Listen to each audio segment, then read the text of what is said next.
Jeremy Hunt, 46,656. Boris Johnson, 92,153. And therefore I give notice that Boris Johnson is elected as the leader of the Conservative and Unionist Party. Thank you so much. Thank you, Cyril. Thank you, Charles. Thank you very much, Brandon, for a fantastically well-organised campaign. I think it did a lot of credit, as Brandon has just said, to our party, to our values and to our ideals. But I want to begin by thanking my opponent, Jeremy, by common consent, an absolutely formidable campaigner and a great leader and a great politician. Jeremy, in the course of 20 hustings, 20 hustings or husting-style events, it was more than 3,000 miles, by the way, it was about 7,000 miles that we did crisscrossing the country. You've been friendly, you've been good-natured, you've been a font of excellent ideas, all of which I propose to steal forthwith. And above all, I want to thank our outgoing leader, Theresa May, for her extraordinary service to this party and to this country. It was a privilege.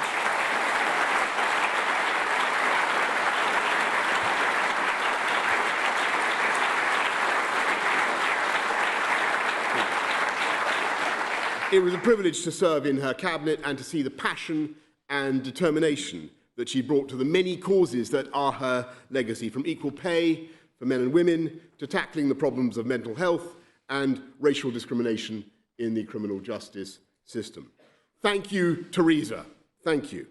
And I want to thank all of you here today, and obviously everybody in the Conservative Party, for your hard work, for your campaigning, for your public spirit, and obviously for the extraordinary honour and privilege that you have just conferred on me. And I know that there will be people around the place who will question the wisdom of your decision. And there may even be some people here who still wonder quite what they have done. And I would just point out to you that, of course, no one party, no one person has a monopoly of wisdom.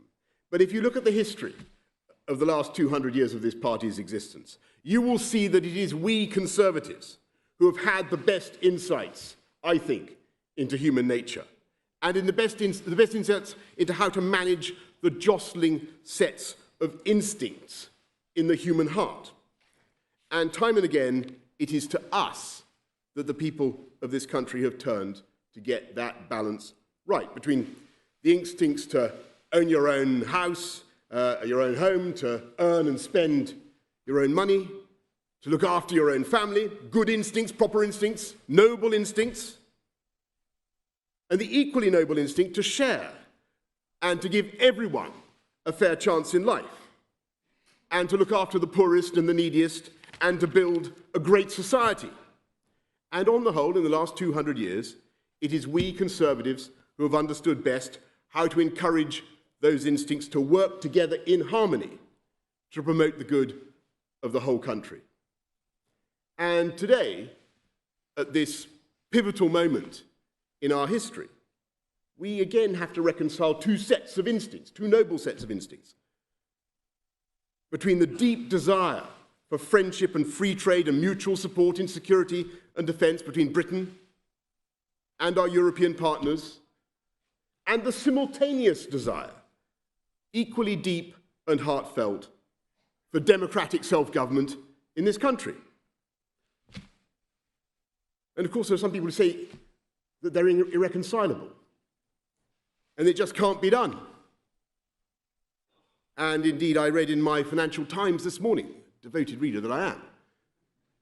Seriously, it's a great British brand. I read in my Financial Times this morning that there are no incoming leader has ever faced such a daunting set of circumstances, it said. Well, I look at you this morning and I ask myself, do you look daunted? Do you feel daunted? I don't think you look remotely daunted to me.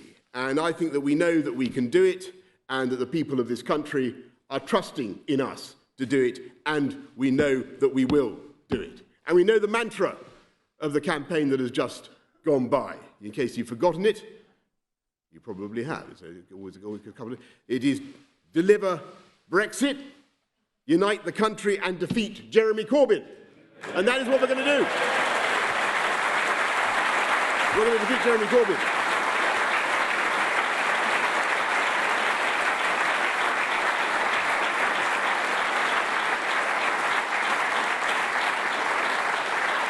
And I know some wag has already pointed out that deliver, unite and defeat was not the perfect acronym for an election campaign, since unfortunately it spells dud.